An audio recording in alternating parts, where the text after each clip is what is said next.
Hello! Welcome to episode 94. 94 of Drunk Doctor Who. Image of the Fendahl. Oh, hello there. Welcome once again to episode 94, Image of the Fendahl, Drunk Doctor Who. Alright, this week we watched the 94th serial of Doctor Who. where we discuss Image of the Alright. What are we drinking today, Heather? I am drinking De Kuyper Peppermint Schnapps. Language. And you? Twisted tea. At least we got something different this week. Last few weeks we've been watching movies and doing heroes and villains, but this week can you give me a drink. Your best blue steel look into the camera? We watched the Zoolander last week. We did. It was fun. A lot of fun. Next week we're going to be doing another heroes and villains, or a couple more episodes while we watch Zoolander 2. Just cause. But tonight we want to do the main show, and it's all good and fun. Do you know what happens to newlywed couples when they confuse lubrication with putty? What? Mostly their windows fall out. Alright. I'm not sure I understand the punchline of that joke, but it made me laugh because I feel like it's a subverted expectation. Yes. Okay. Alright. My notes are real out of order now. Okay. Today is April 18th, 2022. Yesterday was Easter. Happy Easter. Easter's. We have 4 episodes today, and they aired from October 29th, 1977 to November 19th, 1977. Our companions are Leela and K9. K9's barely in it. Barely. And Leela, and they do this a lot. If the terrain is going to be incredibly problematic for K9, or if the writers don't want to deal with K9, they sideline him in the TARDIS and take him out of commission for whatever reason. Yeah. Also, he's kind of like a utility belt. He's the sonic screwdriver with the laser guns and stuff. I feel like sometimes they would write him out because he's just. There are times really they write him out, right? because he does do too much. Kind of like the sonic screwdriver. They eventually write that out. In the 5th Doctor, they destroy it and you don't see it again until the new stuff. No. Yeah. So we have several Doctors without screwdrivers then.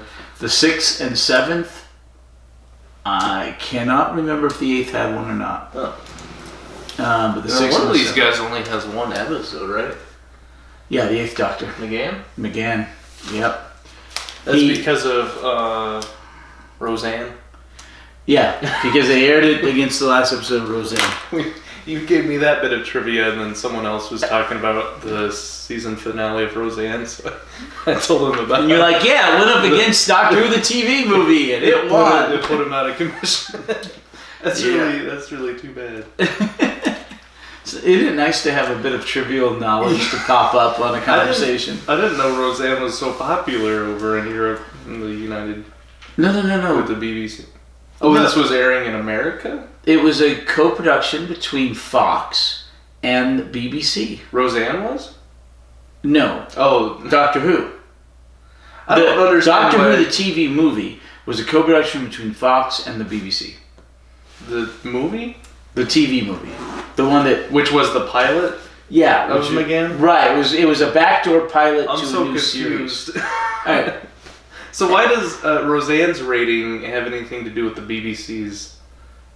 Because the question is whether or not... in America. It aired in America, and if the question is whether or not Fox was going to pay to do the new series. Oh, because the BBC didn't want to fund it? Right. So they did this as a backdoor pilot, and if the ratings were high enough, Fox would have gone ahead and commissioned several seasons, and it would have continued to been produced. You know, I'm something of a backdoor pilot myself. All right. Okay. Gross. All right. So anyway, the companions, K9 and Leela, the antagonists were Eustace, which is a skull. That's what they call the skull. Fendahl, and Maximilian. There's something oddly humanizing about the skull because who was it? Adam? Adam's very humorous person, and he named him Eustace. And then the doctor comes in. He's also a very humorous person. He offers him a piece of candy. A jelly baby. Jelly baby. Yeah. So they keep interacting with the skull, like, humorously, acting like it has humanity. But it actually was alive, in a sense. I got real confused in the serial. Okay. I didn't really follow it. Okay, so the story is a little confusing, but the plot is very simple, actually. So this may be a short episode. Anyway, so... You're going to have to do a lot of explaining. You got a full page of notes on this one. Alright, by the way, it's your turn. My turn? Oh. You made a move? Yeah. You moved a pawn? No. I moved my queen forward. Again? Oh, you went boop, and then you went boop. You went boop, I went boop, and then you went boop? Yes. That is exactly what happened. You could have just went boop. No. I did move my queen diagonally, I believe. You threatened my queen and I moved it diagonally. Yeah, I was. And then you threatened my knight, but I still have my knight covered. This is riveting, isn't it? We've been playing this game over 3 months now or something. We should do a shot of the chessboard. We've done a shot of the chessboard. Keep track. We do need to do it. You were the restroom one day, and I mapped out the moves in old notation. Oh, you did? Well, up to You're doing the Sherlock Holmes thing? I'm not smart enough to do that. You are. With him and Moriarty, and they just... You are. And then the chessboard's no longer there, and they're just still playing chess mentally. Alright, you do the plot. I'm going to think about next. So the Doctor and Leela are in the TARDIS. The Doctor's working on K9. Anyway, so the TARDIS heaves, kind of tilts at an angle. Does it hoe?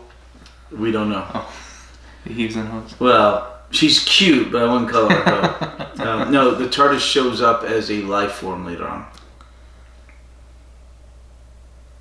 Right, he humanizes the TARDIS just like he humanizes K9. The TARDIS's consciousness actually goes into a female body later on. It admits a low-level telepathic projection That's field. the one. How did I not remember that? There's a lot of jargon in the serial. There actually is. Okay, so anyway, the TARDIS gets set off course because somebody's activating a disruption field, a temporal disruption field. So a pawn can move 2 spaces on its first move? Correct, So unless this it's can being go blocked. There? Yes, it can. Okay. That's my move. Wait. I just screwed up. No, I didn't. Okay. I'm still guarding my knife. I thought I made him, whoops. No, you didn't go quite that far. Yeah. Alright. So anyway, the TARDIS... Are you intimidated by... Are you threatened yet? By my very novice chess playing skills? No, you threatened my queen last move. Actually, I thought your previous move so bad at chess. I thought your previous move was bad until I really looked at it, and it was a pretty good move, and I had to be very careful. My best advantage is that you're usually drunk when you're playing. Also, I have a whole week to think about my next move, but that's the only... Okay. So, the Doctor decides he needs to follow the temporal disruption to where it comes from, and he follows it down to Earth. Turns out there's some scientists in a large mansion. There used to be a priory. Archaeologists, specifically. Well, they're scientists, but yeah. Well, right. I think, one's an archaeologist, and the other one might be a geologist, because she did some of the... She might also be an archaeologist. But anyway, they're in this priory, this old monastery, and there's the young male and female side. I say young; they look about 35, maybe pushing 40 for the lady. Is that young for you? I'm in my 50s. Yeah, but the other 2 gentlemen seem older. Yeah. The one receding hair. Right. Fendelman, he looks like he's in his 50s, like myself. And the other guy, Maximilian, looks like he's in his 40s, mid-40s. I don't know if I mentioned this, but I really liked Adam's character. Oh, he was good. He's very suave. Yeah, the main guy's Adam. The female's Thea. Thea. And then you have Maximilian, and then you have Fendahl. It's the same name as my D&D character's mother. Maximilian? My D&D character's mother's Maximilian. I don't know. It's fantasy. Okay. I wrote a whole chapter and prologue for his backstory. You would love it. I'm going to read you my character's backstory. Email it to me. No, it's better if you're drunk when you read it, though. Right, email it to me. I wrote it when I was drunk. Okay. Alright, so anyway, apparently they have a skull that they found, and it was dug up by Adam, what's his name? Fendelman? No, not Fendelman. Adam, Fendelman wrote, he had the machines doing the calculations, which led them to the skull. Right, but the skull was dug up by Adam, and what's his last name? Adam Colby. So anyway, he's got a skull. The skull is apparently 12 million years old, which is older than is possible because mankind, according to them, didn't exist then. And mankind didn't exist then. We're only about 10,000 years old to me, you know. Do I wear a jean shirt every podcast? Because I have no idea. I don't pay attention to your attire most. I think I wore this thing last week of the week. I have like 3 of these. They're on clearance. So I really like jean jackets. I'm like, I'm gonna buy all 3 of those. Okay. And it was cold enough today to warrant it. It got a little cooler once the sun set. It was kind of hot this day, evening. Yeah. Okay, so anyway, he's got a 12 million year old skull he calls Eustace, and secretly Maximilian and Dr. Fendelman have been working with this computer set up in a different room, and they're sonaring, the skull. This is what caused the time distortion, and when they do that, the skull glows and connects with Thea. Yeah, and also absorbs a nearby life force. Right, which is the hiker in the woods. The first one, yeah. Right. Very. Also, I said Werewolf in London-ish. Yeah, I don't know if I've seen that one, but we'll put it on the movie list. Okay. I think I left the movie list in there. Well, when you take a break, go grab the movie list. Okay. All right. Sorry, what were we gonna say? I'll make a note to make a note, so I don't forget to make the note. Okay, but what were we gonna say before I interrupted you? I thought I interrupted you. That's usually how it goes. Well, Something about Max and Fendahl being in a cult, like they talked, but they don't really ever return to how Fendahl was part of the cult because it's more of a Max thing. It turns out to be all Maximilian. Yeah, but Fendahl, like they're talking about the members of 12, and Fendahl was like, No, that wasn't Fendahl. That was all between Max and that guy. Moss? Yeah, Moss. You're right, yeah. Okay. So Fendahl was never a part of the cult. Mm-hmm. Alright, so apparently... I'm having the worst luck with pens today. Yeah, try no. I've already swapped this one twice, I think. That might have been the one I was using previous. I'm going to start using the marker. No. Alright. You got this lead through. Alright. Okay. So apparently the Doctor and Leela follow the beam. They make their way to Earth. The beam? The beam. The sonar... Kidney beam? No, beam. Did you have any black eyed peas? New Year's? Normally we have one on New Year's for some reason. My family made a big Good old luck. Yeah. pot of black beans for Easter's. Oh, not for Easter. Easter's like kind of New Year. No, that'd be April 1st. That's when they reset the BC and AC whole timeline. No, that'd be Christmas. Year 0 was supposedly the year Christ was born. Oh yeah. There's some debate as to whether or not it was ACs. off by a year or two. Yeah. But I don't know what I'm talking about then. and you go to museums now, and instead of BC, before Christ, they have BCE, before current era. Yeah. So I was like, oh, before the Christian era. And they're like, no. And I'm like, look, we date it to Christ. The common era, the current era, is based on Christ. You call it what you want, but to me it still reads before Christian era. Yeah, I don't know why they changed that. They also changed the meaning of AD, which was Anno Domini, in the year of our Lord. But what does it mean now? I don't remember. They didn't add an extra letter though, like BCE. I don't know. When I was a kid, I always thought it meant after death. They might have changed it to just CE, and there's BCE, and CE is what they put in the textbooks now. So, before Christian era and Christian era. Yeah. They can't get away from it. It's great. Right. Big. So, supposedly the skull is 12 million years old. And Thea gets a headache because the skull talks to her, and there's about a 2-minute long montage of the skull. The skull glowing and it's fading in and out, and they've got the overlap of her face and the skull perfectly. They're like, we didn't have quite enough. Not a whole lot happens in the first 2 episodes. They're really slow, and then the third one just feels like jam packed. Yeah, they could have made. This should have been a 4-parter, but half of the second episode should have been the first episode, and a third of the third episode should have been half of the second episode. I guess the. I was already confused, but yes. Alright, so anyway, glowing skull from somebody 12 million years old who shouldn't exist. Thea kind of gets indwelt, hypnotized by it. Yeah. Goes the next day.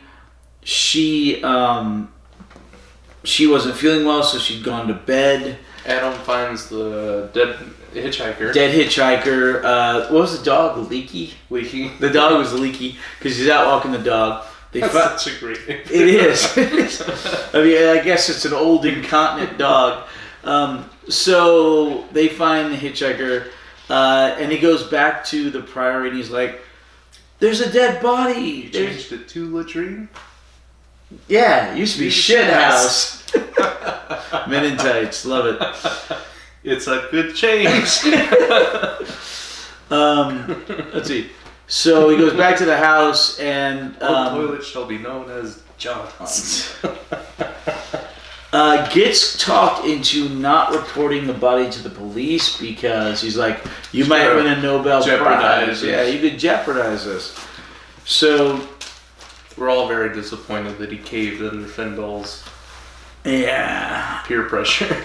All right, so we have 1 death already. We have the death of the hitchhiker. Okay, so then the doctor and Leela are finally making their way to the house. They get separated in the woods. So the doctor's kind of rumbling around through the what's that word? Brambles. You might be trying to combine brackish and brambles. Briars? Briar? Yeah. The woods. The foliage. And Leela's being real sneaky. And the doctor says something to her, and she says, "No, I have to stay by you to protect you." And the doctor scoffs, "You protect me?" And you just see this defeated look on Leela's face, and she's so hurt by this comment. I felt bad. And then they just kind of separate from there. She just goes, "Okay," and she sneaks off on her own to do her own investigating. And she goes one way, and the doctor goes another. Yeah, they're really butting heads in this first episode. Like she says, she hits his pride when she says that he never pilots the TARDIS accurately. And, correct, yeah. And he gets real offended by that, and that's maybe why he snapped back at her. The Doctor is so prideful, especially Baker is really portraying the Doctor as this, the hubris of a Time Lord. And well, the bigger they are, the harder they fall, right?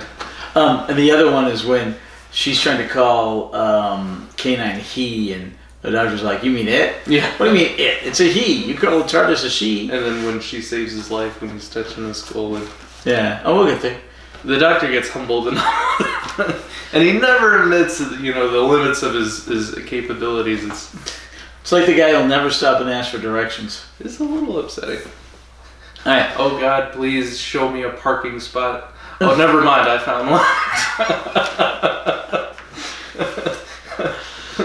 God, please rescue me. Send me a lifeboat. Oh, never mind. Here's one. I got it. I know. I'm good. Okay. So, anyway, Leela and the doctor separate. The doctor gets stuck in the woods, and there seems to be an entity approaching him the exact same way it approached the hitchhiker. Psycho. Right. Controlling him telepathically. I love these scenes because they always remind me of the Never-Ending Story and the nothingness running, and you have its perspective. Yeah, you get it from him. It's one of my favorite movies. Also, like Predator. Yeah.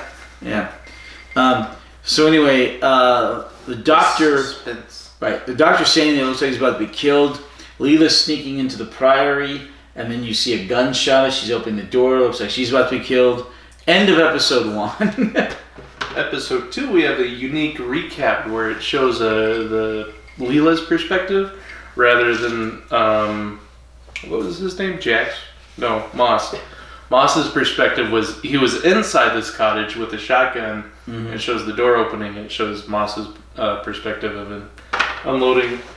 And they change it. And then the recap, it shows Leela and how she turns away right as the gun goes off. Mm-hmm. And it's one of those rare recaps where there's more video given than was actually in the prior deal. They're not just re-showing the same. It's It's a bit more, which happens occasionally. Yeah, I like setting up the suspenseful shot, and then the recap. It explains, what it wasn't as bad as you thought. Yeah, the doctor just simply manages to finally will his legs to move. Mind over matter. Left foot, right foot, left. Leela manages to back up out of the way of the shot. And then she overthrows him before he reloads the shotgun. Yeah. And she overpowers the old man, Moss. And then in comes Jack with the walking cane, and he puts it in the back of Leela, pretending like it's a gun. Gets her to, and she hands over the gun because he hands her the cane. She goes, "Ow!" I like Moss. He's all right. Jack. Moss is the old guy. Oh, sorry. I like Jack. Yeah. And I don't like Moss, but I like Jack. Jack Tyler. And Mother Tyler. Yeah. Or Grandma Tyler. And Thea and Adam. There are a lot of likable characters in this one. And a lot of unlikable characters too. Ooh, they are creepy. Yeah. I really like all the character, not necessarily character development, but just the character design. Yeah, you don't have to develop them. They're really well fleshed out. Yeah. They're not one-dimensional characters. Mm-hmm. They are really three-dimensional fleshed out characters. I liked it. Yeah. Okay, so Jack shows up, sends Moss away because Moss had shown up looking for the grandmother because they're very superstitious. Yeah. Are you superstitious? Or are you just a little stitious? I'm medium stitious.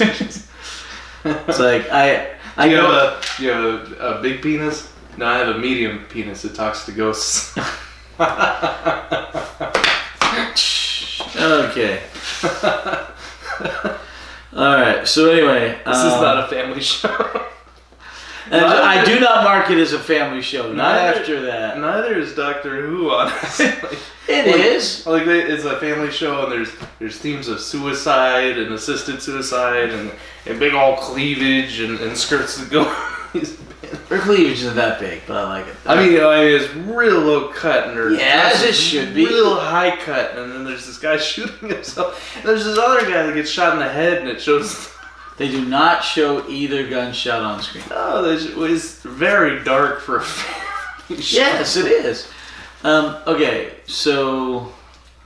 Which, I mean, how many deaths did we have? Like the best children's 6 or stories so? are like a coming-of-age story. Like, never-ending story. You have the rock fighter, and he's dealing with survivor's guilt, and then Atreyu loses Artax. Oh, it's really that's the a scene. sad That's the hard movie. scene. It's such a hard movie. But that's what makes it so good. Yeah. I'm glad they only did the first half of that book. Like Bridge to Terabithia. Oh man, Neverending Story 2 and 3 were just such so bad, uninspired cash-ins of the franchise. The original author of the book didn't even like the first one. He felt like they're taking too many creative liberties. I thought the first one was awesome, but even that one wasn't, living up to his vision of the book. And well, do you know what the second half of the book is? He tried to pull out... I've never read the book. Right. The first half of the book was more or less covered in the movie. Mm-hmm. The second half of the book is the boy ends up, from Earth. He ends up there and he becomes a despot. He ends up in... right, and becomes a despot. And Atreyu... What is despot? Depressed? A dictator. Oh. And... He takes over for the child empress? He becomes a dictator. What was her name? He named her Moon... Moon... I don't remember. Moonbeam? I think it was his mother's name, yeah. It was something real hipster. Yeah, but he yells it into the wind. You can't hear it unless you have the subtitles on. Right. I always thought that was intentionally ambiguous, and then people said, no, this is the name. I'm like, I thought we turn on the subtitles, yeah. I wonder how they do that in the book, though. And Atreyu leads a rebellion against him because he's now a dictator. That does get darker. Yeah. Yeah, it is what it is. I mean, there are a lot of books that are darker, that are great books, and sometimes you can still make a great movie by changing it. Yeah, I mean, I'm not against taking liberties because cinema is so different from literature. Like, people always complain, oh, it's not as good as the book, or oh, it diverges. But there's so much more content, you can't really put that in a 2-hour film. Or correct. It's everything. The visual medium is so different. But when you change the ending, you need justification to change the ending. Yeah. In the movie The Circle, if you read the book, in the book, she joins the bad guys. Is that the... I don't know The Circle. Mediocre to bad movie. Oh, I was thinking of that TV show that we were watching. What was that called? Be Seeing You. He's kidnapped to the island. Oh, you're talking about The Prisoner. Oh, okay. Something else. No, this was a mediocre to bad movie with Tom Hanks and the Harry Potter girl. Hermione? Yeah, Hermione Granger, yeah. I forget the actress's name. That one. Anyway, it's a movie based on a social media thing, and in the book she joins them. In the movie, she turns on them and she's the good guy. But in the book, she joins the bad guys. I think I know what you're talking about now. Yeah.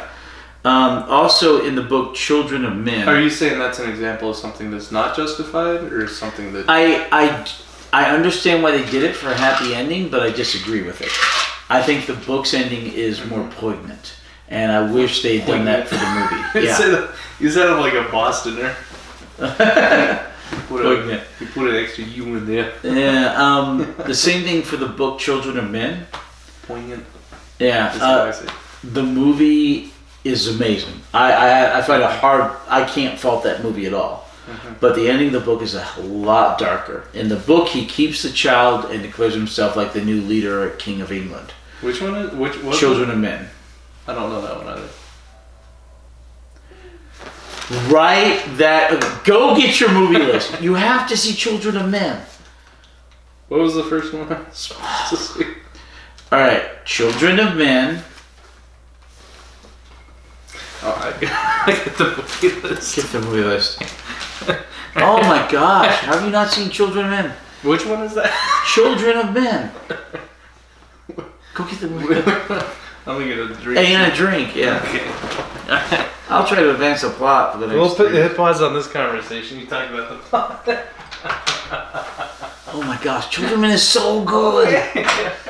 Okay. If you at home have not seen any of the movies that I've mentioned and shown him, or I'm going to show him, please watch them. They're so good. Well, most of them are so good. You know, Zoolander's good, but it's not so good. But, you know, they range from good to great. But Children of Men is great.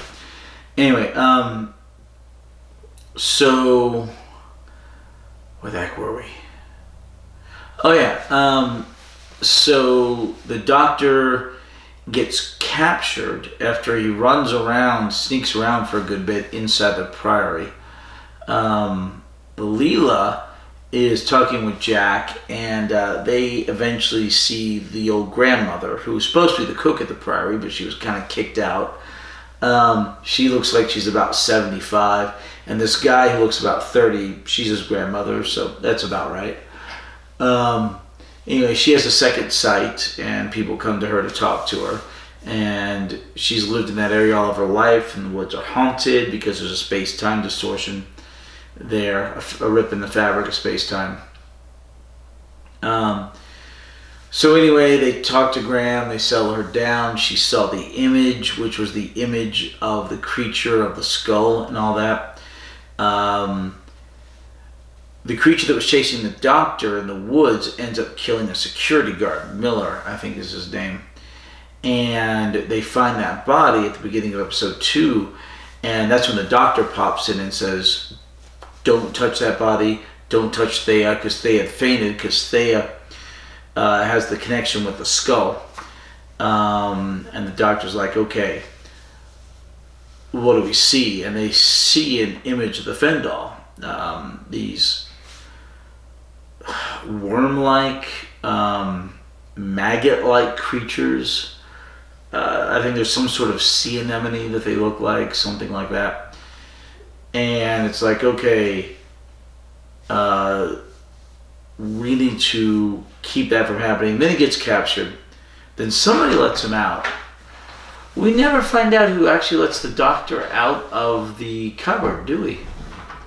I thought he escaped. He had the sonic screwdriver. He was messing with it, but I think somebody else let him out. Thea later on went to, but he had already escaped.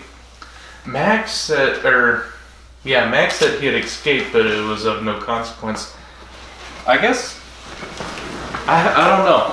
The sonic screwdriver famously does not work on wood. Mechanic. Oh, wood? Well, wood. Wooden doors. It was a metal lock. What is The the lock door? was metal, but the door is wood. What does that have to do with the lock? It famously does not work on wooden doors. How does that make sense? Because Dude, it's science fiction. It's Doctor Who. It doesn't have to make sense. It's more science fantasy. Alright, there's just, science fiction / fantasy. The Children of Men. Children of Men. Would you say that's a poignant movie? Yes.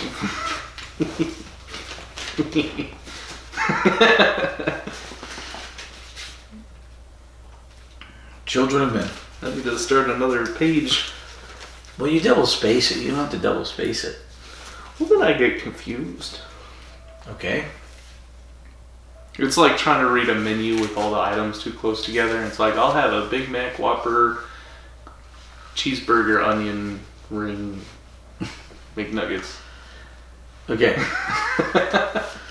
Sometime when you don't work on a Monday, we've got to go out to dinner before we do this. Okay. Yeah, I like when we do that. Yeah. We used to go to, we went there so we've gone to Walk-ons.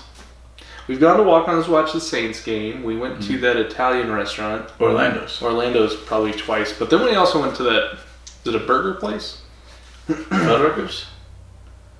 Maybe. No, I don't think it was Fuddruckers. Which burger place? It has the really long lead up to the registers, and then you go and you get your own. Yeah, Fuddruckers. That's Fuddruckers? Oh, okay. Yeah. I guess I'm getting Fuddruckers confused with like Copper Caboose. Mm. The child? Children of Men. What? Children of Men. None of these pens work yet. Oh, this is the one I'm supposed to use now. I'm gonna buy a bunch of pens. I'm using up all your ink, and I keep dropping them on the couch. Yeah. There's probably a dozen pins in here. Oh, okay. I'm gonna get you a couple packs of pins to reimburse you for your inkage. This should be a short episode. I don't know if it's gonna be. All right. Hey, I was looking for pins. Okay. Came up with bunnies. Children. All right. Well, I had room. Okay. So anyway, the doctor gets captured by Fendahl because he's gone a bit crazy. Fendelman, Dr. Fendelman, because he's gone a little bit crazy. In the meantime, too much fentanyl. And he gets stuffed in a cupboard, a storeroom. Very much remind you of the Damons, with the cupboard the does. occult and the witch and the kind of, but it's superstition. nowhere near as and good. it actually being aliens. I thought it was pretty good. No, this is good. The Damons is just a 5 out of 5. This is probably a 4 out of 5, but the Damons is a 5 out of 5. 4.5. Do you say that because of the loose cannon stuff, or do you like the first Damon cereal that much? We're talking about the loose can stuff. The Damons is complete. Well, the third party went back and did some stuff, but no. The original cereal. You like the original? Was that a 4-parter that you really enjoyed? 7 parts. The Damons. I think so. Were they sucking all the heat out? Oh no. Expanding? I think it was 5 actually. Yeah. It was the last odd numbered cereal for a long time. It wasn't 7. I don't think. Maybe 5. It was 5. Is it because of the maypole that you like so much? I like the maple. But no, it was 5. It was the last odd numbered cereal for a long time. It's the kind of syrup I used. Well, the last odd numbered cereal that we've seen until now, and until the 6th Doctor. Oh. When he gets to the 2 Doctors. Well, Baker really likes even numbers though. Tom Baker and Davison. All right, so how many odds did Pertwee have? Pertwee had a lot. Oh. Pertwee had a lot of odd ones, but the Damons is the last one of his that's odd. He had about 7 or 8. He had a pretty good running. Mm-hmm. 5 seasons. Yeah. All right. Okay, so anyway, the doctor gets put in a cupboard. Do you like Pertwee? Or is he on your list? Top 5 or so, yeah. Really? He's okay.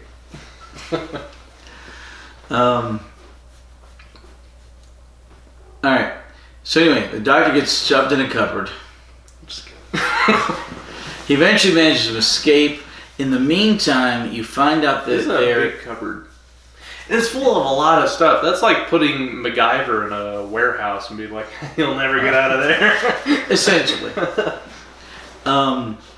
In the meantime, you find out that Moss is come in and he's talking to Maximilian, and that Moss says, "Look, you're now the leader of our coven. We know this, and we need." And Maximilian's like, "There will be 12 there," and he says, "No, 13 be the number. We know the old ways." And it's like, okay. And then Maximilian's that like, never really means anything. 13? Because they only have like 5 people at the pentagram. No, I think they have 13. 13 people?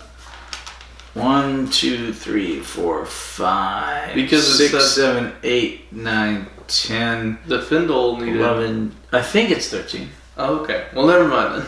Speaking of covens, do you like the Magic the Gathering coven mechanic? Because I'm It's not okay. a big fan. A little clunky. A little clunky. What's Alright. your favorite Magic the Gathering mechanic? Keyword. I really like sagas. I don't know if that counts as a keyword, but I would have to think about it. okay, get back to me. How about banding? Oh, you're doing that just because it's complicated. It's fun. Horsemanship was what I was expecting you to say. No, banding. If you knew how to do it right, it was great. I do like banding because like then they both get, you have 2 creatures with banding. It's like double strike lifelink and then it leaves and you play. Not exactly. You just get to spread out the damage the way you want to. I'm thinking of something else. I don't know what you're thinking of. Soul Bond, I think, maybe. First. Alright. Okay, so the doctor ends up getting out of the cupboard. So, Banning lets the attacker assign... the blocker assigned it. Rather than... If you attack me and I have a bander, I can take a whole bunch of guys, block your attacker, and assign damage the way I want. The blocker assigns it instead of the attacker. Okay. Well, that's really good then. Yes, it is. Yeah. All right. That breaks. That's so good. Yeah, it is. Okay. So complicated. All right. So anyway, the doctor manages to get out of the cupboard. He seems to be let out, but we're not 100% sure. Does he come out of the closet? Yeah, no. He manages to find the room with the skull, the office for Offers it a Colby. Yeah, he offers the skull to Jelly Baby, Eustace, a Jelly Baby. And then the skull comes to life. Are we gonna have a heroes and villains about Eustace? No. Not the Fendahls, just Eustace. No. The Fendahl aren't even a good enough villain to be our one shot. I'm gonna ask you the same question I ask every serial: is do the Fendahl ever come back? No. Okay. Not yet. Not yet. No, the Fendahl are not a good enough villain to be reoccurring, and they're not good enough to do a one shot on. The things and the things and the things. Who would we have our one shot on for Tom Baker's era so far?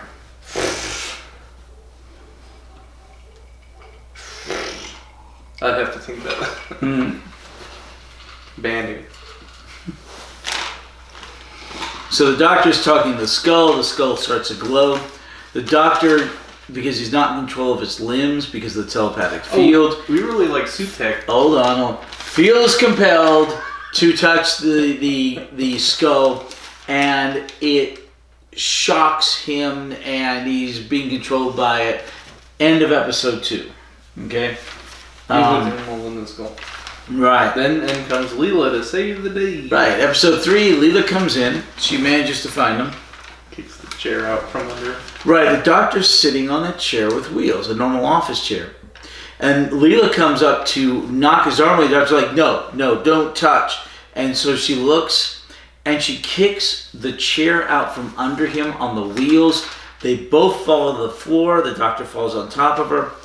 And the doctor's like, thank you. Leela's like, did I just save your life? He's like, yes, you did. And she goes, you're very heavy. Harkening back to the comment in the first episode where you heard her feelings about you saved me. And correct. This is sort of a bonding when moment. They come back together, she does save his life. And again, the doctor's hubris. And right. Once again, the bigger they are, the harder they fall. And he fell right on top of her. Very heavy. Well, yeah. I mean, he's 6 foot something. He's probably about 210 or so. Maybe 220. I think it's gotta be Sutek, right? Yeah, it's so far Sutek. Sutek. You could do robot. No. I'm thinking of all the one shots for Tom Baker, and I think Sutek may be the end all be all. Did the spiders ever come back? The 5-pound spider? Was that the Great Intelligence? No. First of all, it was not the Great Intelligence. Second of all, that was the Third Doctor. Oh, I went back too far then. Yeah. That's the last serial of the Third Doctor. Yeah. Alright. That was a good one. No, for the first Doctor, we did the Celestial Toymaker. Did that win our favorite of this season? Of the season? Season 5 was Planet of the Spiders. I'd have to check. Season 11? Oh, yeah.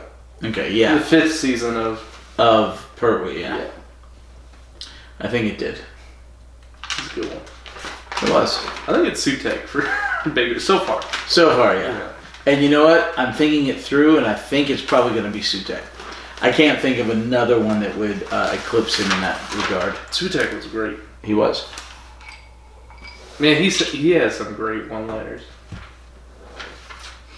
Okay. So anyway, the should have been a short episode. All right. Yeah. Alright. I don't know how you've tolerated me for 3 years of this. 4? 4 years of this. Almost 4. Alright. So anyway, the doctor gets saved by Leela.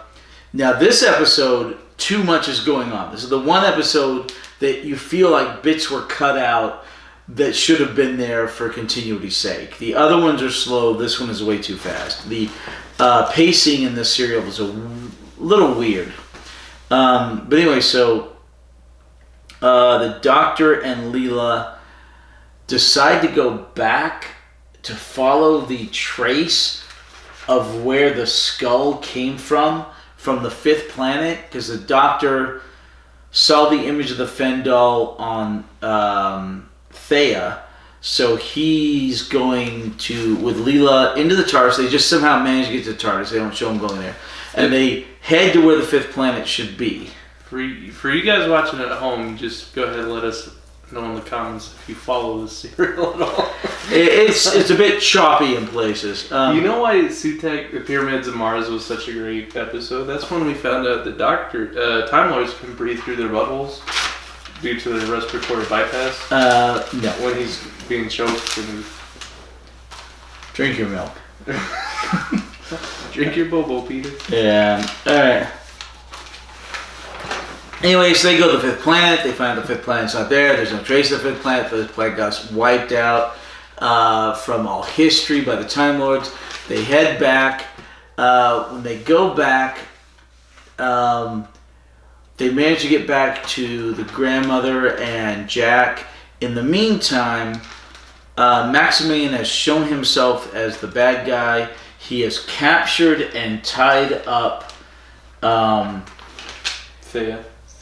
Well, Thea, she's tied up on the floor. First he chloroforms her. Oh, you're talking about Adam. Right, and then he gives her a shot, and she's out cold on a floor under a giant pentacle, above a giant pentacle. And he has tied up to pillars here in the basement near where the ceremony is going to be performed. On the left-hand side, he has Adam Colby. On the right-hand side, he has Dr. Fendelman. And then in come the other 12, and they're including, of course, Thea's the 13th. And they start performing this ritual. And the doctor and Leela get back with the grandmother and Jack. And the grandmother has put rock salt into the shotgun shells. And they go into the priory. And Thea gets... Is that like a male version of a nunnery? A monastery, essentially, yeah. Sometimes called a priory. I don't know what the exact technical difference is, or it's just 2 words for the same thing, which happens a lot in English. Usually because you steal one from French or German or something. Like a daycare, we call it a kindergarten. Yeah. And well, that's from German. It means Kinder children, yeah, garden. But the 2 words are almost synonymous.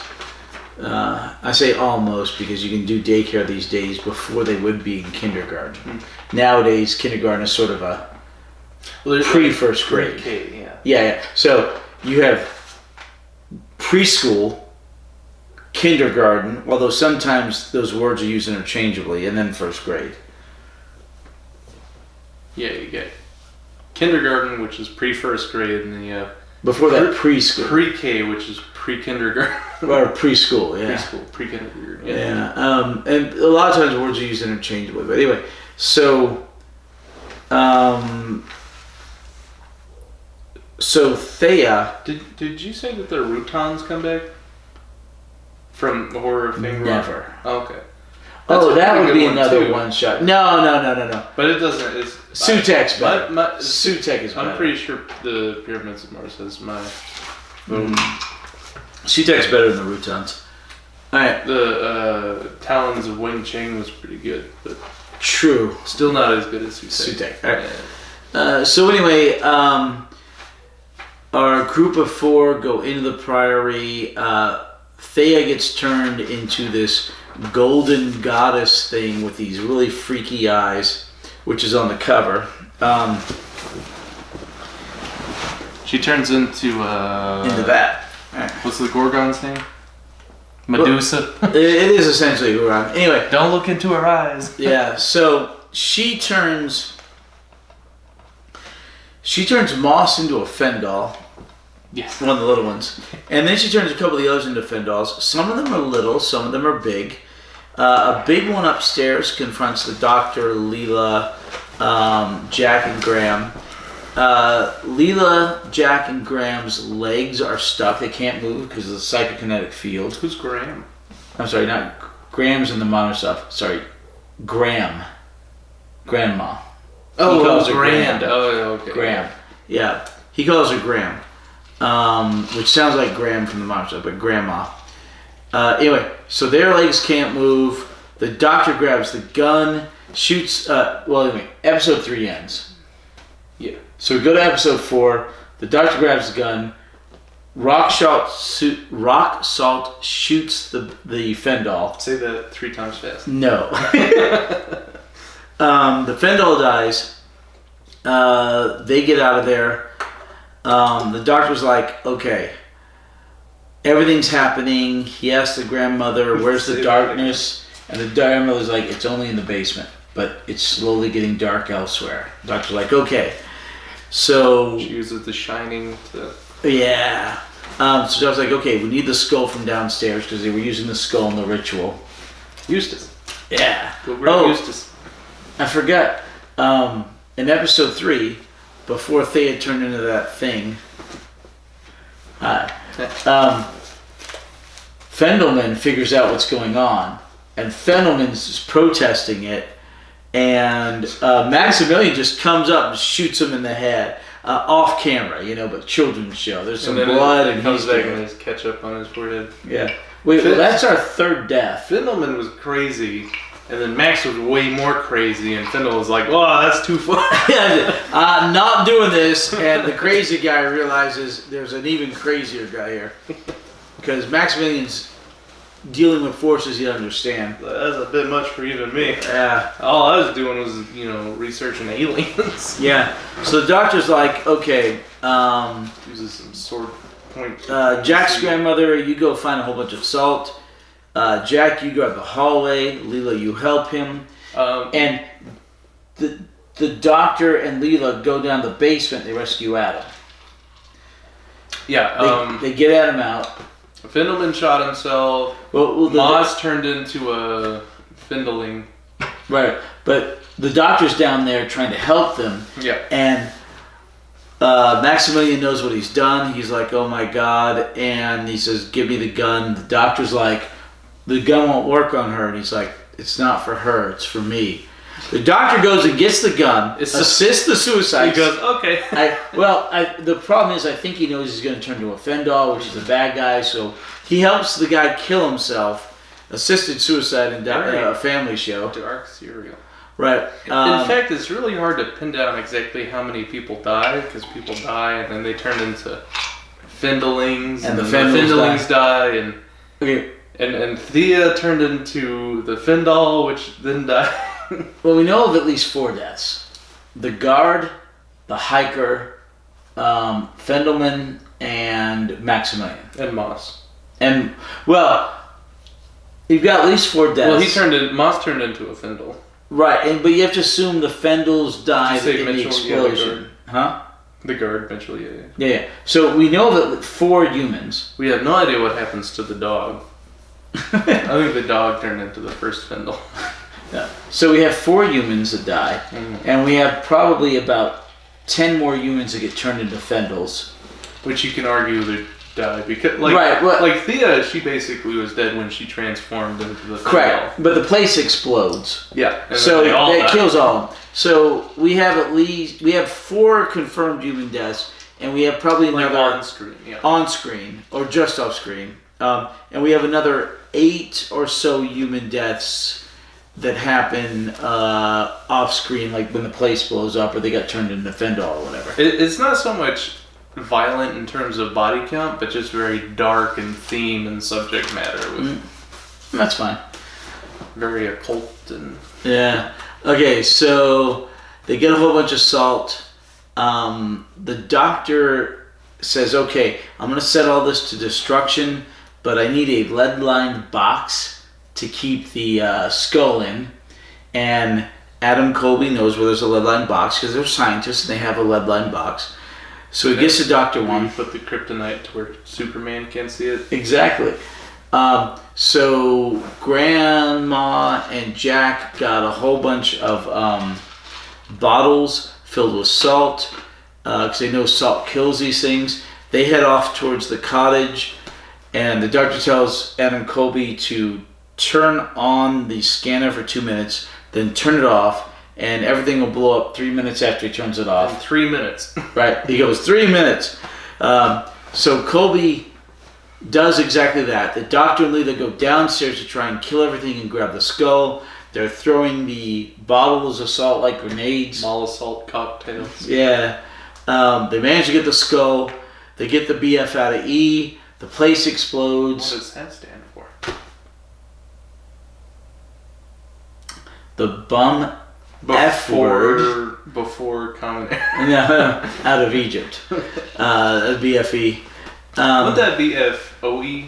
No. Get Get the BF out of E is what you say. Oh, okay. Okay. So they get out of there. The place explodes. They take the skull back to the TARDIS. The doctor's going to throw it into a supernova. What where does that stand for?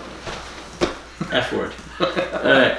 They're going to throw the skull into a supernova, which will explode and destroy it because not even that skull, which holds all the power and the pentagram and all the energy of the Fendahl and concentrates it so the Fendahl can destroy another entire world, can withstand the heat of a supernova. Which, I mean, the doctor accurately piloting the TARDIS in a time and space to a supernova, that's only going to end well, right? Just like always when he... Hopefully. And that's the end of the series. That's the end of the serial. The first 2 episodes were slow. The last 2 episodes were fast. The doctor and Leela kind of make up, and then by the end of it, they're kind of bickering again. Well, they make up because she saved his life after he was like, "What? Saved my life?" After they were bickering, but it's all good. They were all good. They're all good. All right, like how we bicker. Exactly. All right, You hurt my feelings. Yeah, right. Whatever. Okay. Anyway, I probably missed some stuff in there. It's fine because it's a very straightforward serial. It goes, except that 3rd episode, which had so much it seemed like 45 minutes. There was so much going on. All right. What are your questions? A to B is really short, but they take a long time getting there. It's like one of those family circus deals. You remember those? Family Circus? The comic strip. Oh! Where they do all the lines. Yeah. Squiggly lines. Man, I haven't seen one of those in forever. Are they still making like Archie comics? Or? I think they're making the comic books, yeah. But like, Garfield and are they still writing those? Or? Garfield, yeah. They ever... It must be one of the longest running comic strips ever. Peanuts was pretty much one of the They're still making Peanuts? No, he died. They're doing one. Okay, they're doing the animated. The day the 50th anniversary strip, was printed in the newspaper, was the day Charles Schultz died. Wow. So now they're doing what they call classic Peanuts. They start at the beginning and they're going through it again for the next 50 years. 50 years still holds the record for longest. There may be longer. I don't know. I don't really follow comic strips. Yeah. We talked about the doctor not accepting his limitations and being very proud of himself. But the scene, I should have thought of that. You can't think of everything. I can't? No. But I should have. But I should have. We kind of get an insight to Time Lords and how they're kind of the peacekeepers of the galaxy and the keepers of the timeline. But they break their rules all the time. Yeah, like, for example, how the fifth planet disappeared and the Time Lords weren't keeping it on record, and he says they're not supposed to do that. But they did. They're supposed to keep things for prosperity, but they didn't, but they're supposed to. Posterity, right? Prostate. Posterity. I'm more Posterity. You're not supposed to do that. Right. Prostate. Posterior.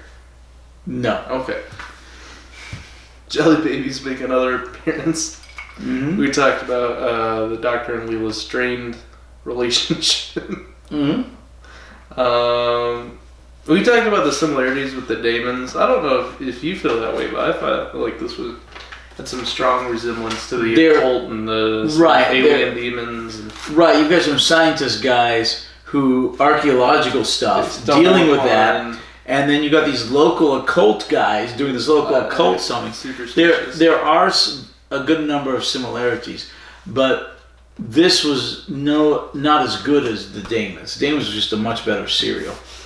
This was partly because it had Unit, the Brigadier, and Sergeant Benton. Yeah. Partly because it had the whole dome thing and all that other stuff. And they had an extra episode to work with. And it was a lot bigger in scope. It was. This one is smaller in scope and very local. It's just right, and it wasn't quite as well written.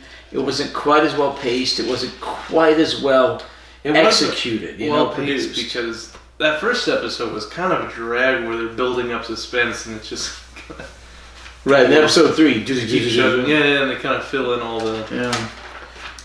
It was oddly paced, but I very much like the characters. Speaking of, we talked about correct how fleshed out the characters felt, going into it, and and how likable Adam Colby was, and how creepy Max was. And like I said this is a good episode. It's not a great episode, but it's a great serial. But it's a good serial. I thought it was pretty great. Well, yeah, good. Yeah, I'd say it's a Very 4. good. It's not a 5, but it's a 4. 4 point something. Alright.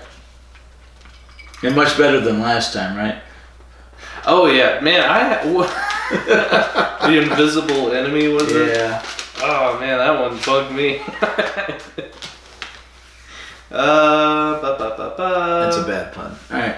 Oh, you're talking about the metronome, and it did. So the first episode did suspense so bad because it just kind of droned on and on, but then episode 3 had really good suspense with episode 2 where they had the ticking electronic kind of metronome, and then Max was so great at playing this really creepy, insane He's good, character. Yeah. I like that character. So they had bad suspense, but then they made up for it in the second episode, which almost redeemed it. Almost. A very good episode. Very good serial. Again, we delve into Leela's kind of instinctual gifts rather than intellectual. Yes, she does. And it's like, she said, "How did you find me here?" You were in right, danger. Yeah. right. I felt there was a problem. And I followed it. Right, I love that. Which ended up being like the saving grace in the plotline to why she was immune to the invisible enemy, the moth people, what were they called? Why they didn't. I like Leela, and I like why they rejected her. I like the intuition rather than intellect. It works great for her character. She's a very. Yeah, I like that character trait a lot. Intuitive. Yeah. So, did we talk about how the Doctor steals things and he picks up souvenirs, but he's a kleptomaniac, and he went to steal this bone, and then he kind of faced the consequences of karma after he dealt with the skull draining his life force. Right, he throws the bone and he back. quickly changed his mind pocketing the bone. That happens. I mean, it happens. You say it's odd that the Doctor steals things. He borrows them. We don't steal, we're only borrowers. No, that was a bad Disney movie, wasn't it? It was a bad book. I hated The Borrowers just because as a child I'm like, stealing is wrong. It's like, we don't steal. It's like, you're not giving it back. I don't know. For some reason, like 8-year-old Holden reading The Borrowers for a school book, it just bugged me. That's good. That means you have a conscience. At some point I did. I lost it at some point. I think that's about it. Fendahl gross. That was a note I wrote. Oh, were the monsters gross? Gross. Very gross monsters. They made these suctiony noises, and the one scene where it shows their tail, it's really slug and it's leaving trails of slime. It was a weird cross between a sea anemone and some other stuff. Yeah, exactly. You watch Finding Nemo? A sea anemone. Right. I did watch Finding Nemo. There's a little baby fish, and he's at his triple saying anemone, and then it was bad. You didn't like Finding Nemo? I thought that was a great film. I mean, it's good for kids, but I've seen better. Is that Pixar or is that? I think it's Pixar. Yeah. I guess that's the same. Doesn't Disney own Pixar? Now, what does Disney and Google not own at this point? Hold on. Do you think the government's going to be run by corporations? They own if it's Fox, not already. They own, well, that's the plot of Rollerball. That's a plot of a lot of things. Yeah, they own Fox. They own ESPN. Marvel, Lucasfilms. They own Fox. That's crazy to me. Yeah, it is. But not Fox News? Like, that's a... Correct. It's the one that they kept out of it was Fox News. I guess that's what was making them the most money. There's a few things they don't own, but they own a lot. So much. And then Google owns the rest of it, I feel like. And then food brands are the same way. Like, Nestle owns so many food, like, you wouldn't even think that... You ever see that flow chart of you have all these subsidiary companies and they all kind of lead back to just like a handful of like maybe 5-10 businesses and own all of these? Yeah, it's crazy. It is. How is that not a monopoly? Like, at what point do they break up? A monopoly is when you own so much of a particular industry. Yeah, but they don't normally own that much of the particular industry. They own a whole bunch of different industries. Oh. As long as Warner Brothers exists and Sony exists, there are competitors in the market with Disney. But Sony's not an American company, really. Doesn't matter. They compete with Disney. They compete with Warner Brothers. That's okay. Capitalism's confusing. It still feels like a monopoly. Okay, to be fair, Disney does feel like a monopoly, and in some, but the thing is they're not technically, according to U.S. law. Tech giants. They're not monopolies, but they're still making it pretty difficult for fledgling industry. You want to get into monopoly? Google's a lot closer to monopoly. Like eyeglasses. You can't start an eyeglass company because they'll buy it out or restrict it, and that's why eyeglasses are so expensive when they're so cheap to manufacture. I feel like there's a monopoly in eyeglasses. Eyewear. Corrective lenses. That's not fine. They're expensive. No, I'll make my own company. I'll get it bought out. I'll retire. Well, I mean, they bribe and Jerry or what is it called? Coerce. When people go and they protest. Protest. No. When businesses go and I want to say gerrymandering, but that's not it. No, gerrymandering is a political thing where they go to politicians. They say, "Give us our way," but it's specifically a company. They pay people to go lobby. Lobbyists. They go and lobby governments to say, make it harder for people to start their own taxi company. Right. The vast majority of regulation is there to protect companies from new competition. Yeah. That's eyeglasses. Well, a lot of regulation kills small companies while benefiting the bigger ones because the bigger ones can afford it. It's not good. Yeah. But that's the way of government. It's bad. Bad. Yeah. All right. At some point, that tied into something I was saying. Where did we kill all somewhere out there? Something about Time Lords and monopolists over space travel. Or time travel. That's about it. I think that's all my notes, Hatter. Okay. We talked about K9 being humanized by the Doctor, even though historically he very much hates machines and computers, except for the TARDIS, and K9. He likes K9. He says, "That's my dog." Is that right, K9? K9 God. Yep. At the very end, K9's nodding to, "That's my dog." That's sweet. It is. Any closing comments, Heather? Any Easter weekend regalias? I don't know what I'm saying. So yeah. Anyway, did you have a good Easter? I did. Yeah, I had to work, but it was okay. Happy Easters. Yay! Happy Easter Monday. Happy Easter Monday.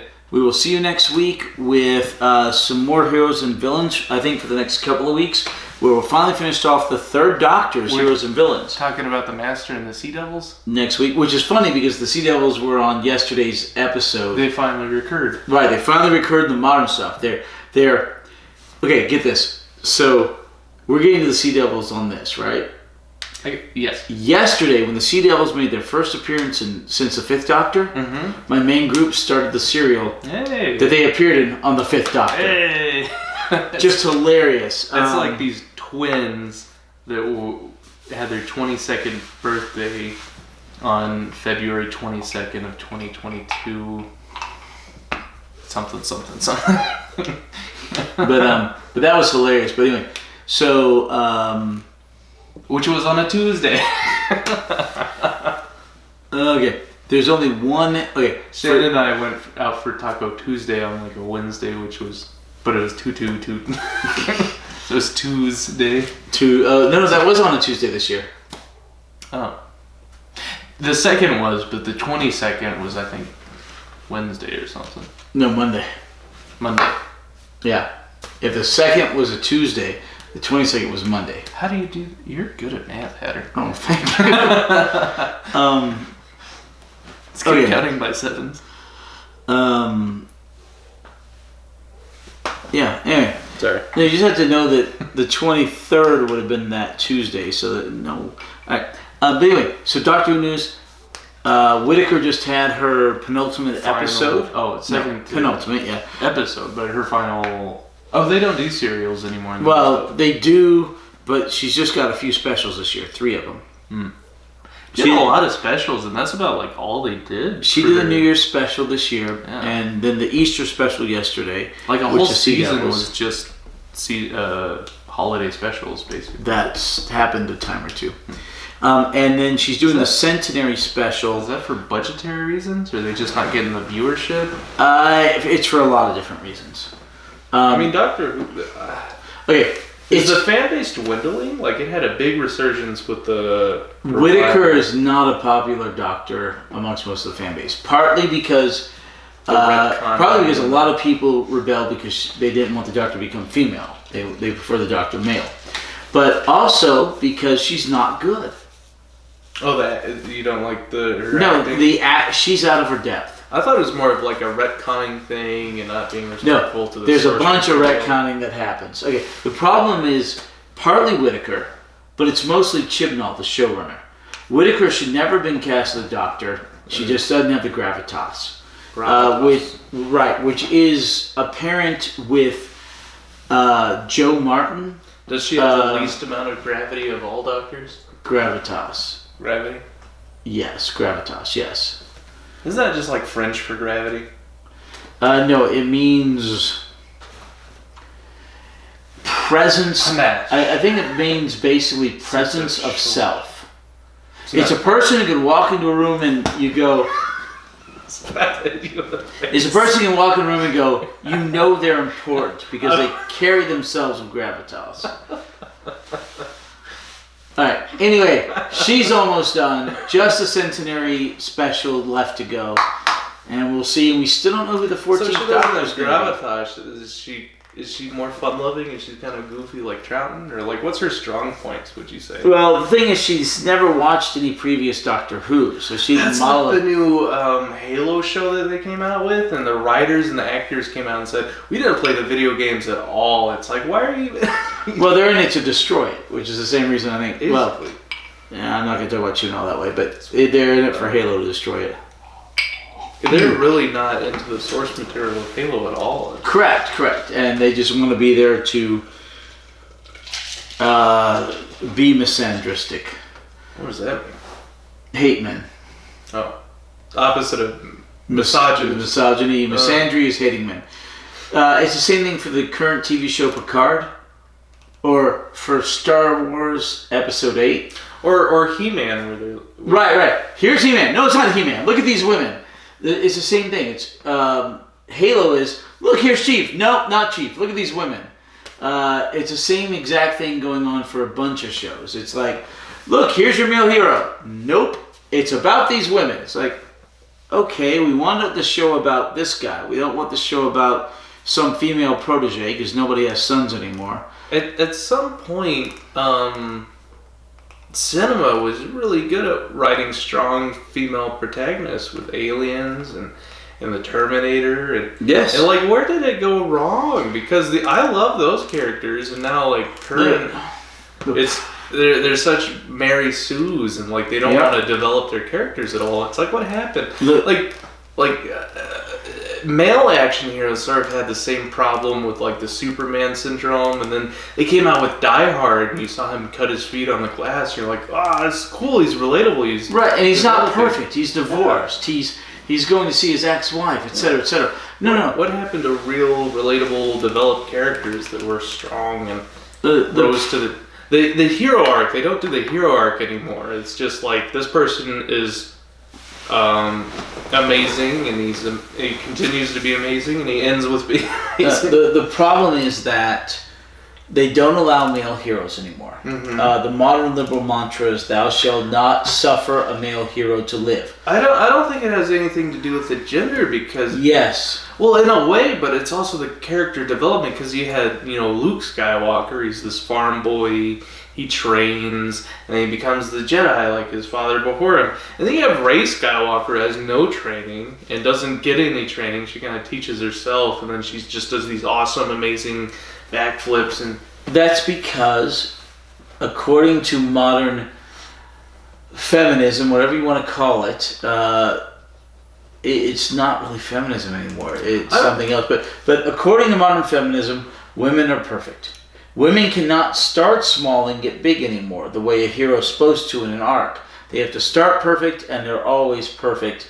So there's no character growth. They're boring as all hell. That's the problem with Captain Marvel. That's the problem with Rey. That's a problem with all these modern female heroes. Is there's no character arc for them. They're perfect from the get-go, because they're the one, and that's it. And I don't know why this bad character development is tied to feminism, because it's so strange. It's like people with a social agenda are pushing, are writing characters, and they don't know how to write characters. But it's correct. Like you replace Batman with Batwoman, and she comes in, and Alfred goes, "This is the bat suit. He has perfected the technology," and she's like, "It's not perfect yet, not till it doesn't fit a woman." It's like, what does that have to do? Right. That seems kind of entitled. And in and same thing in Doctor Who with Whittaker.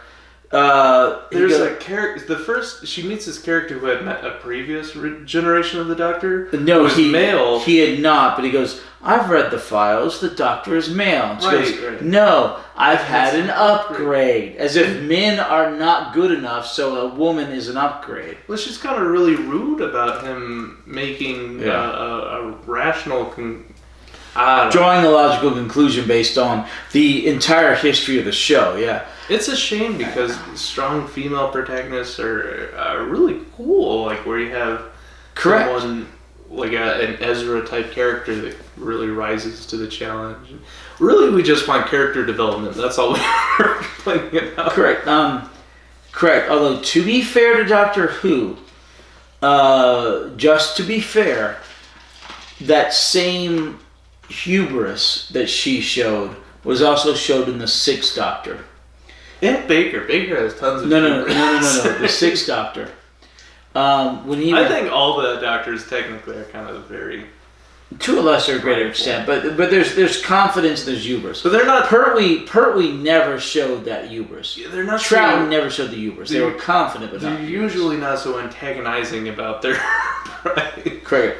But the Sixth Doctor regenerates, and his companion looks at him and goes, "What happened?" And he goes, "Change, and not a moment too soon."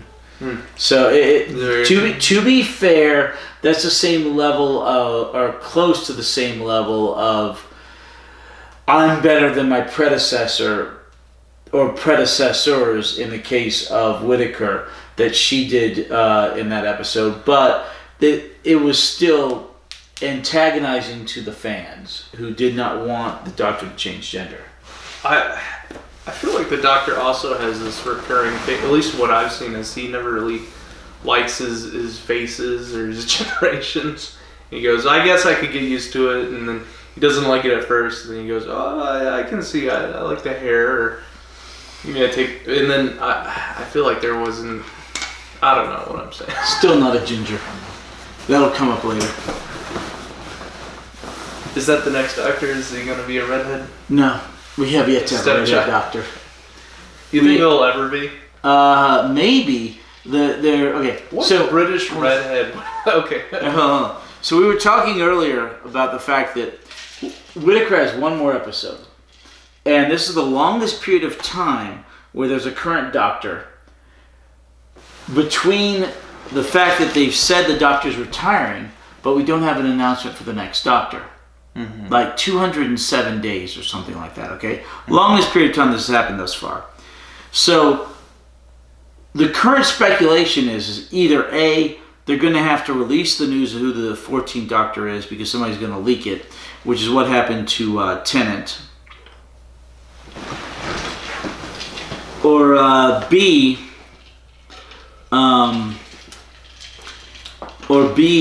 or not to. Wait, you made 2 moves in a week. What's wrong? Oh, I'm sure. Well, I'll save that for next week. We'll do that next week. No, you can go ahead and do that if you want. It's just funny. That's a prelude. That's a good You're right. You normally do 1 week. One move a week. Yeah, I'm like, wait, what? Let's see. Or yeah. Or the other thing was that.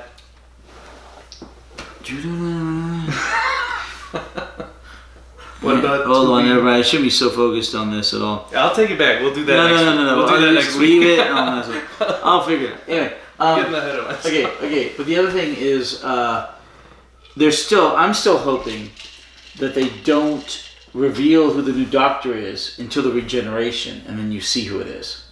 Yeah, like no teasers or leaks. Right. They've never done that before in the history of the show for the numbered Doctors. They've always cast it. They've always announced like the person a Spider-Verse kind of thing where we don't know if they're gonna do the. Well, okay. For all the Doctors, they've always announced ahead of time who the next Doctor is. Okay. The only exception we have realistically, not including the fugitive Doctor, but is the War Doctor. Oh, he's not on there. No, he's not on there. But all the numbered Doctors, we've never had a surprise regeneration.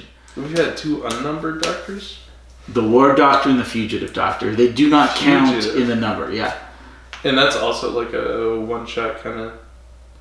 They don't count towards his number of regenerations, or they don't count towards the numbering? Okay. Because they say you have this many regenerations. The War Doctor does not count towards the numbering, but does count towards the number of regenerations. Same for the Fugitive Doctor? We have no earthly idea. Is that canon? It's still up in the air. It's canon, and it's still up in the air. Wait. Well, okay, hold on. Now we know that. We'll find out if it's canon, and we'll find out if it's up in the air or not, hopefully in the Centennial episode. Oh, when all the Doctors come back? Right, because unfortunately they did a bit of a multiverse thing, and we don't know if the Fugitive Doctor from which multiverse or whatever. I feel like after so many years of any sort of fiction that it always devolves into some multiverse or restarting the timeline. Well, currently multiverse is the thing. The Wheel of Time started off with that. Yeah. But no. But so they've done it now in Spider-Man.